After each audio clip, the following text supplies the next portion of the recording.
नमस्कार दोस्तों, मैं Rakesh Sharma, media incharge bar council of Delhi.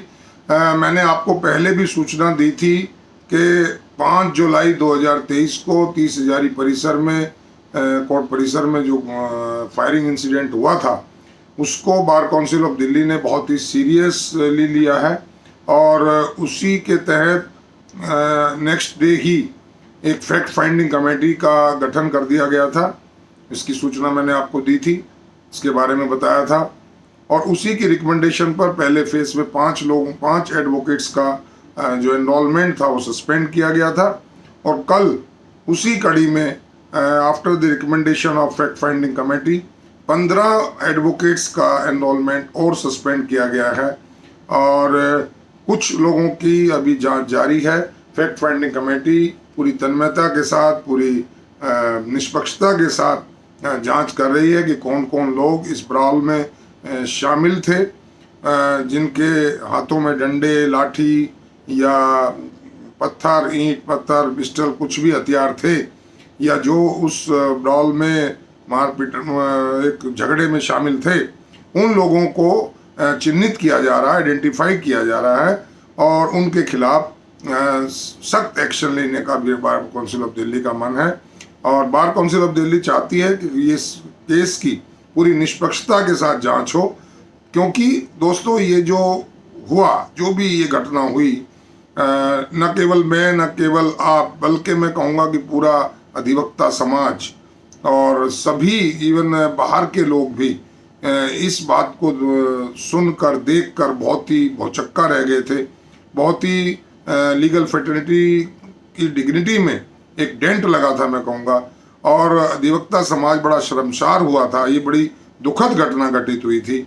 ऐसी घटना इन फ्यूचर कभी ना हो, ऐसे प्रयास करने का हमें यत्न करना चाहिए, हर तरह की कोशिश करनी चाहिए, ऐसा प्रयास हमें करना चाहिए, क्योंकि दोस्तों झगड़ा कोई भी हो हिंसात्मक नहीं होना चाहिए। किसी भी झगड़े का सॉल्यूशन हिंसा नहीं है, वायलेंस नहीं है।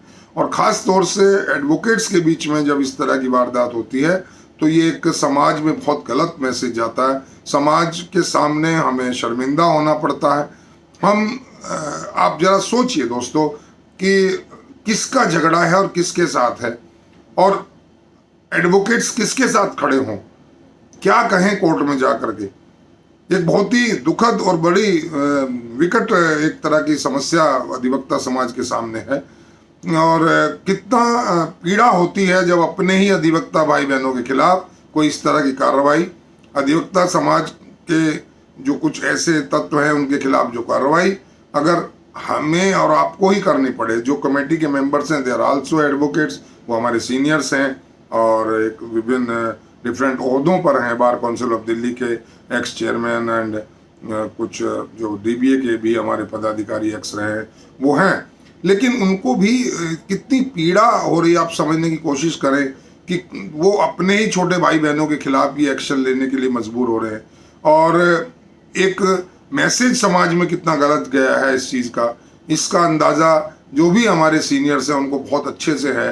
वो बहुत ही उनके अंदर की एक पीड़ा है जो बाहर झलक रही है, बहुत ही उनके अंदर एक, मैं कहूँगा कि अंदर ही अंदर एक आक्रोश है, एक दुख है, एक अफसोस है कि जिस दिल्ली बार एसोसिएशन को मदर बार कहा जाता हो, पूरे देश में जिसको जाना जाता हो, बड़ी रिस्पेक्ट के साथ जिसका जिक्र किया जाता हो, उस बार में, उस बार के अधिवक्ताओं के द्वारा आपस में ही इस तरह की वारदात को अंजाम देना एक बहुत ही दुखद, बार बार कह रहा हूँ, और बहुत ही अफसोसजनक घटना है। और इस अफसोसजनक घटना से जो खास तौर से मेरे सीनियर्स हैं, आपके हम सबके सीनियर्स हैं, वो बहुत ज़्यादा आहत हुए हैं, जिन्होंने इस दिल्ली बार एसोसिएशन का गोल्डन टाइम देखा है, जिन्होंने यहाँ की गरिमा देखी है, जिन्होंने यहाँ की गरिमा को महसूस किया है, जिन्होंने यहाँ का एक रुतबा देखा है, जिन्होंने यहाँ के बार एसोसिएशन के पदाधिकारियों की ताकत देखी है, उनकी आवाज़ की ताकत देखी है, उनका ऑरा देखा है, उन लोगों को बहुत ज़्यादा पीड़ा हो रही है। वो देखते हैं कि कल हम कहाँ थे, आज हम कहाँ हैं। मेरे से बहुत लोगों ने बात की है, लेकिन अभी मैं बहुत सारी बातें कुछ लिमिटेशंस होने के नाते अभी साझा नहीं कर रहा हूं, क्योंकि फैक्ट फाइंडिंग कमेटी अभी 2 दिन और बैठेगी, मंडे और ट्यूसडे को, और जांच कर रही है। तो अभी कुछ भी इस तरह की बातों को रिवेल करना मैं समझता हूँ जल्दबाजी हो जाएगी। लेकिन सबका एक ही मकसद है। मेरी बहुत सारे सीनियर्स लोगों से भी बात हुई है, इवन जो जूनियर हमारे बच्चे हैं उनसे भी मेरी बातचीत हुई है। वो भी ये चाहते हैं, उनके मन में भी एक ऐसा अभिलाषा है कि इस तरह की घटना इन फ्यूचर कभी ना हो। इस तरह की घटना से मनोबल टूटता है। आने वाली पीढ़ी, जो हमारी जो जनरेशन है, जो लीगल फ्रेटर्निटी में जो ज्वाइन कर रहे हैं, उनको एक बहुत ही अजीब सा महसूस होता है। उनकी जो मानसिकता है वो बड़ी डिस्टर्ब होती है इस तरह की वारदात को देख करके, सुन करके। क्योंकि मुझे लगता है शायद ये इस तरह की तो शायद 30,000 में पहली घटना है जिसने न केवल वकीलों को शर्मसार किया है बल्कि उनकी इज्जत को, उनकी अस्मिता को भी चोट पहुंचाई है। दोस्तों, झगड़ा क्यों हुआ, कैसे हुआ, ये जांच आएगा। लेकिन मैं भी अपना अंदाज़ा लगाता हूँ, आप भी अपना अंदाज़ा लगाते हैं, हर अधिवक्ता जो इससे कंसर्न रखता है वो अंदाज़ा लगाता है। मुझे तो लगता है कि ये सत्ता का मद, और सत्ता के मद में जब कहीं मनी इन्वॉल्व हो जाए तो वो मद शायद बेकाबू कर देता है इंसान को। सोचने समझने की ताकत कहीं कुछ ना कुछ डिस्टर्ब कर देता है, मैं कहूँ ख़त्म कर देता है। अच्छे बुरे की पहचान करना बंद कर देता है इंसान, और उसमें फिर कुछ लोग ओछी राजनीति पे उतर आए, कुछ लोग घटिया राजनीति पे उतर आए, तो मामला इस तरह का बन जाता है। और ये बड़ा ही मतलब बड़ा ही नुकसानदायक है लीगल फ्रेटर्निटी के लिए। दोस्तों, मैं बहुत ज़्यादा आज बात नहीं कर रहा हूँ, मन बड़ा दुखी है। और कुछ लोगों ने इस बारे में डिफरेंट बातें की हैं, कुछ लोगों ने अपने विचार भी व्यक्त किए हैं, मेरे से आके बातचीत भी की है। मैं करूँगा शेयर, आपसे सारी बातें करूँगा, उन लोगों का दर्द भी आपसे शेयर जिन लोगों ने इसको यहाँ 40 साल, 50 साल, 30 साल से यहाँ सेवाएं अपनी दी हैं, और एक बहुत ही साफ सुथरा माहौल यहाँ का रहा है। तो दोस्तों, दरअसल एक बात के साथ मैं अपनी बात ख़त्म करना चाह रहा हूँ। ये जो बार एसोसिएशंस हैं, they are only for the welfare of advocates. ये वेलफेयर के लिए हैं हमारे। यहाँ किसी राजनीति का अखाड़ा नहीं है, यहाँ कोई डिफरेंट पॉलिटिकल पार्टीज नहीं है कि उनको डिफीट करके आए हैं और दूसरी पॉलिटिकल पार्टीज के प्रति उनके मन में विद्वेष हो या उनको ये हो कि उनको ख़त्म कर देना है। इस तरह की जो दुर्भावनापूर्ण जो हरकतें हैं या जो फीलिंग्स हैं वो नहीं होनी चाहिए।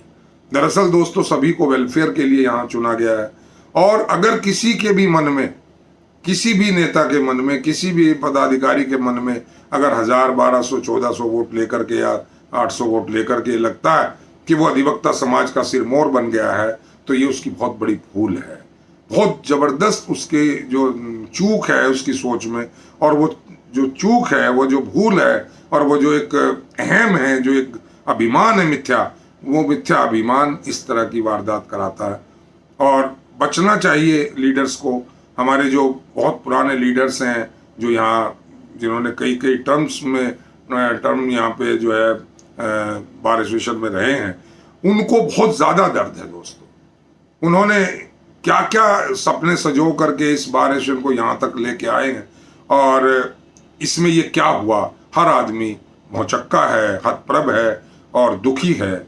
मैं भी दुखी हूँ। मुझे लगता है हर वो इंसान जो लीगल फ्रेटर्निटी के वेलफेयर की सोचता है, जो डिग्निटी की सोचता है, जो रेस्पेक्ट की सोचता है, वो आदमी अंदर से भी दुखी है, और उसका दुख, उसकी पीड़ा, उसका आक्रोश चेहरों पर झलकता है। बार एसोसिएशन के इस हरकत से मैं समझता हूँ, जो मैं देखता हूँ 30 जारी कोर्ट में या और जगह में गया कोर्ट्स में, तो लोगों के चेहरे पर एक अजीब सी खामोशी भी है, और अजीब सा एक प्रश्न चिन्ह भी हैं उनके चेहरों पर झलकते हैं। तो दोस्तों, आज मैं इतना ही कह के बात ख़त्म कर रहा हूँ, और निवेदन कर रहा हूँ कि अभी 2 दिन जो फैक्ट फाइंडिंग कमेटी है वो बैठेगी। आपके पास कोई भी सबूत, कोई भी एविडेंस इस घटना से जुड़ा हुआ हो, कोई फोटो, कोई वीडियो, कोई और ऐसा कोई तथ्य, कोई आप स्टेटमेंट देना चाहते हो, you are most welcome in the committee. Committee जो है वो गोल कैंटीन जो 30 जारी में है उसके सामने एक ई लाइब्रेरी है, उसी के फर्स्ट फ्लोर पर कमेटी 2 बजे से मंडे को बैठेगी। आप सबका स्वागत है, आप सहयोग करें, ताकि जो केवल गुनाहगार लोग हैं उनको डिसिप्लिनरी एक्शन के खिलाफ हो, बेगुनाह कोई ना आए। चाहे वो कोई भी हो, जिसने गलत किया है उसको बख्शा नहीं जाएगा। ऐसा बार काउंसिल ऑफ दिल्ली की तरफ से मैं आपको एश्योर कर रहा हूँ, क्योंकि मेरी बहुत सब लोगों से बात हुई है जो हमारे सीनियर्स हैं बार काउंसिल ऑफ दिल्ली के, इवन चेयरमैन साहब और सेक्रेटरी साहब से स्पेशली मेरी कल भी बहुत देर बात हुई है। तो सबके मन में यह है कि इस घटना की पुनरावृत्ति ना हो, रिपीटेशन कभी ना हो, ऐसे कदम तो उठाने हैं और ऐसे कदम उठाए भी जाएंगे। आप बेफिक्र रहिए दोस्तों, हम सब मिलकर एक अच्छा खुशनुमा माहौल दोबारा बनाएंगे। इसी उम्मीद के साथ जय हिंद, जय भारत।